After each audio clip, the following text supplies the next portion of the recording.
Jadi Maulana, hari ini kita sebut tentang salaf, Asy'ariyah dengan ilmu kalam. Jadi sebahagian daripada orang dia Allahumma salli ala Muhammad dengan mengatakan bahawa asalnya Asy'ariyah ini dia pengikut ajaran Mu'tazilah. Jadi dia kata kenapa nak ikut Asy'ariyah? Dia ni kan asalnya Mu'tazilah. Mu'tazilah ni tuan-tuan orang yang utamakan akal. Nah, yang mengutamakan akal, mendahulukan akal. Jadi macam mana tu Maulana dalam nak mensabitkan Asy'ariyah ini tepat, dan bagaimana tuduhan itu? Silakan insya-Allah. Bismillahirrahmanirrahim. Yang tadi saya terangkan nak beritahu apa itu salaf, apa itu Asy'ariyah, apa itu ilmu kalam. Kemudian apa hubungan antara ketiga-tiga tersebutlah. Satu perkara yang paling penting yang perlu kita ketahui mula-mula, yang pertama perbezaan di antara akidah dengan manhaj, dengan mazhab. Akidah perkara yang lain, mazhab, manhaj, Asy'ariyah, ilmu kalam, salaf ni perkara lain. Bila orang dia tak dapat nak membezakan dua ni, dia confuse. Tidak ada istilahnya akidah salaf, akidah alul hadis, akidah Asy'ariyah, akidah Mu'tazilah. Tak ada. Siapa kata ada, dia tak faham sebenarnya. Akidah ada satu saja, akidah Islam. Akidah ada akidah Islam saja. Cuma salafus salih ada cara dia di dalam memahami akidah. Asy'ariyah ada cara dia di dalam memahami akidah. Mu'tazilah pun ada cara dia. Maturidiyah, apa sahajalah. Sama seperti fiqh empat mazhab. Apa yang syariat yang dibawa oleh empat mazhab tu syariat agama apa? Islam semua. Tapi cara Imam Syafi'i lain sikit, cara Imam Hanafi lain sikit, cara Imam Hanbali lain sikit, cara Imam Maliki lain sikit. Syariat tetap sama. Semua orang semayang 5 waktu. Empat mazhab semayang 5 waktu tu. Ada mazhab yang semayang 3 waktu je. Dia beza sikit-sikit je. Saya tak nak sentuh, kalau saya pergi ke situ jadi lagi panjang. Cuma nak memahami sebenarnya orang mazhab akidah ni dia kurang faham sikit. Dia faham banyak mazhab fiqh sebenarnya. Nanti mungkin kalau panjang umur kita buat lagi perbahasan tentang mazhab, khusus tentang apa itu mazhab.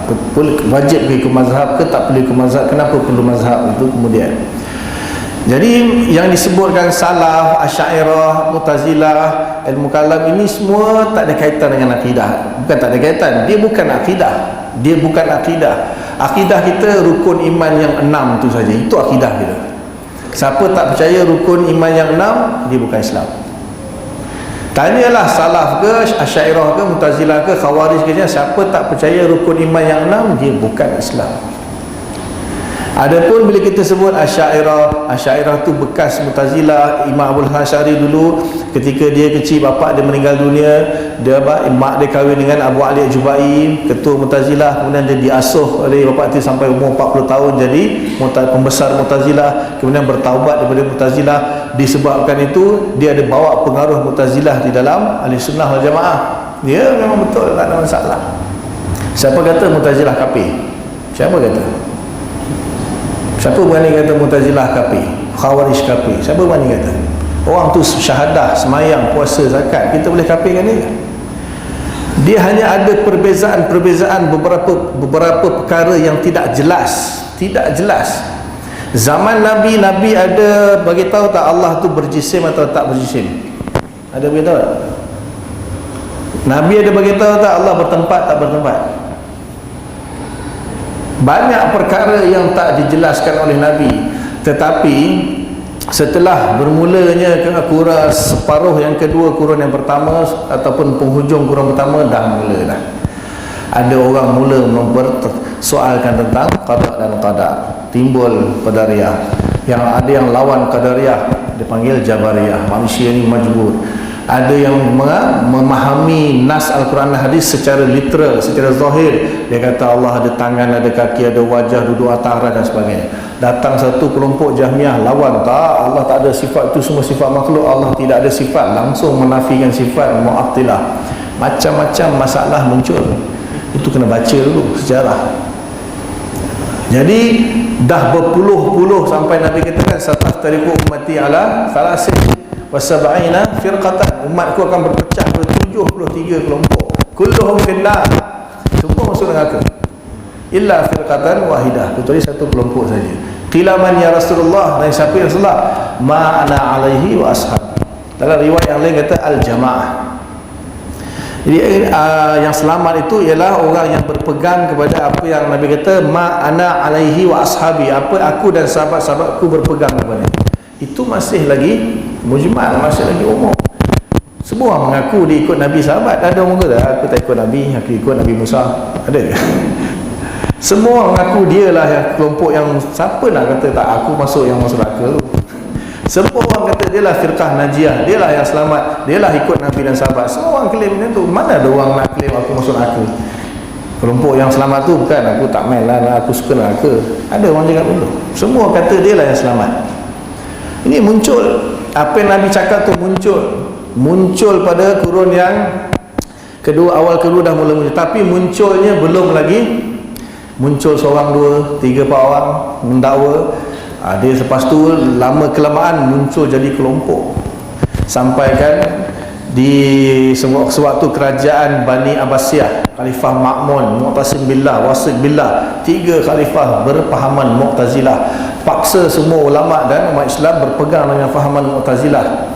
Contohnya lah fahaman Mu'tazilah ni, kalau nak tahu, Quran itu makhluk, Allah tidak boleh dilihat di akhirat, Allah ada kewajipan, Allah wajib berbuat salah wal aslah. Kemudian ada satu kelompok yang buat dosa besar, mati buat dosa besar, tak sempat taubat, dia Islam tidak, kafir pun tidak, akan ditempatkan di satu tempat namanya manzilatun bainal manzilatain. Paksa semua ulama dan umat Islam ketika ikut fahaman Mu'tazilah.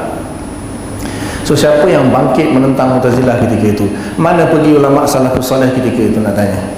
Ada baca sejarah? Imam Ahmad bin Hanbal dipenjarakan berapa belas tahun. Bukan kita kata Imam Ahmad bin Hanbal itu silap, salah. Dia tak mampu berhadapan dengan kelompok Mu'tazilah, dipenjarakan belasan tahun, tak mampu berhujah dengan Mu'tazilah. Dia Imam Ahli Sunnah wal Jamaah, kita tak pernah tolak pun, tak pernah ragu pun yang Imam Ahmad bin Hanbal ni imam salah seorang, Imam Ahli Sunnah wal Jamaah, imam salafus salih, tapi tak mampu berhadapan dengan Mu'tazilah. Sampai khalifah pun boleh terpengaruh. Kalau dia mampu, kenapa dia tak boleh menerangkan kepada khalifah bahawa Mu'tazilah ni tak betul, bukan Ahli Sunnah?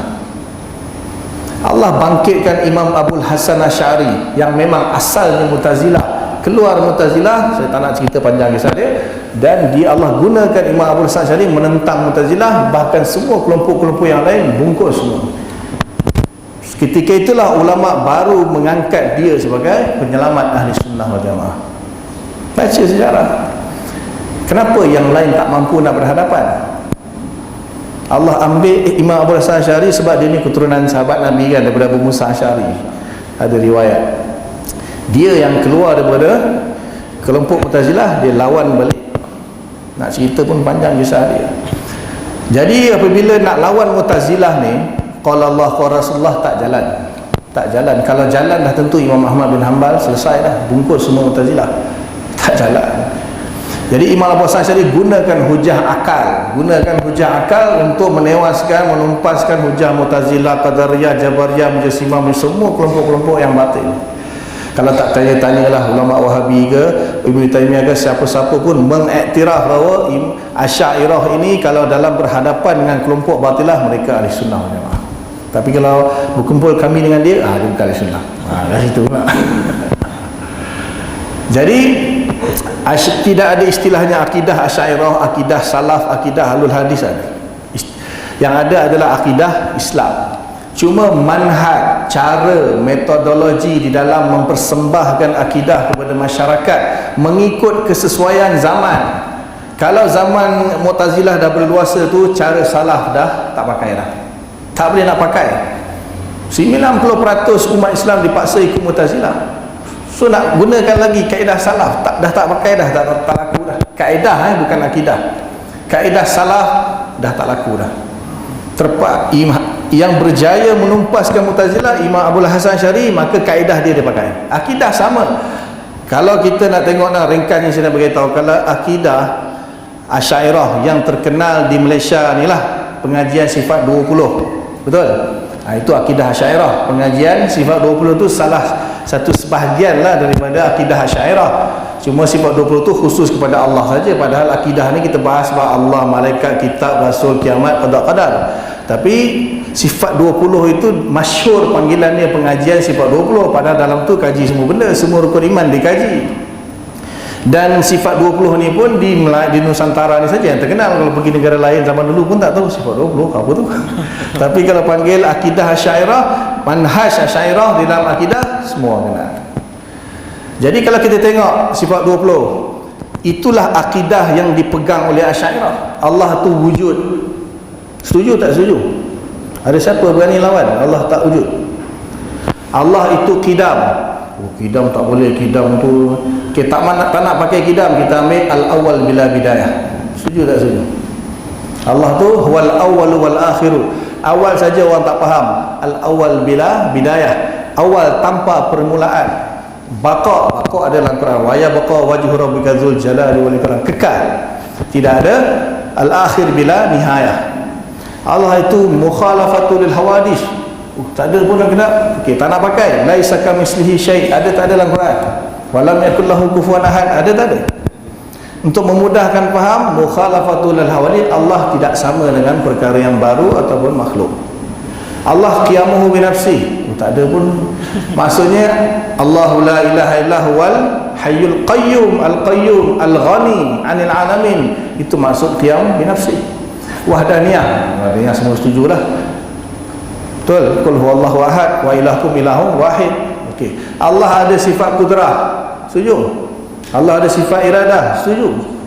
Allah sifat ilmu. Setuju? Allah sifat hidup, hayah. Setuju? Sama, basar, kalam. Setuju? Setuju? Asy'ariyah lah semua ni. Selesai. Itulah akidah. Adapun ilmu kalam tu nak berhujah dengan falsafah. Kalau ada orang liberal falsafah datang menyerang, siapa nak lawan? Tak boleh lawan. Boleh? Saya tak boleh. Pergi. Dia bila ahli falsafah menyerang Islam, yang bangkit menentang siapa? Orang yang mahir dengan ilmu kalam saja yang mampu bangkit menentang. Sepanjang zaman baca sejarah 1000 tahun lebih dah, bila ada mana-mana firqah falsafah Mu'tazilah, Qadariyah yang ingin melawan ahli sunnah wal jamaah, yang bangkit semua Asy'ariyah. Sebab apa? Dia orang yang mahir dengan ilmu kalam. Ilmu kalam ni bukan untuk orang awam, untuk ulama-ulama mempertahankan serangan akal daripada falsafah Mu'tazilah, Qadariyah, Jabariyah menyerang akidah Islam. Guna akal, kita lawan balik guna akal. Takkan orang bawa pistol, kita bawa pedang. Mestilah bawa pistol juga. Dia guna ilmu kalam, kita guna ilmu kalam. Dia guna falsafah, kita guna falsafah. Lawan balik dan kalah semua. Itulah Asy'ariyah. Tapi akidah kita semua orang belajar 13 sifat tadi, atau tambah lagi 7 sifat ma'nawiyah tersebut. Itu akidah. Dan saya rasa semua setuju. Ada yang tak setuju 13 saya sebut tadi? Saya tak setuju, Ustaz. Allah tak ada ilmu. Ada? Saya tak setuju Allah Ta'ala tak kidam. Allah tu dulu tak ada, lepas tu baru ada. Setuju? Saya tak setuju, Ustaz, Allah sama dengan makhluk. Mana boleh tak sama? Ada? So siapa setuju, tak perlu mengaku Asy'ariyah, tak perlu mengaku siapa pun. Kalau percaya 13 sifat tu sekurang-kurangnya, dia Asy'ariyah. Selesai.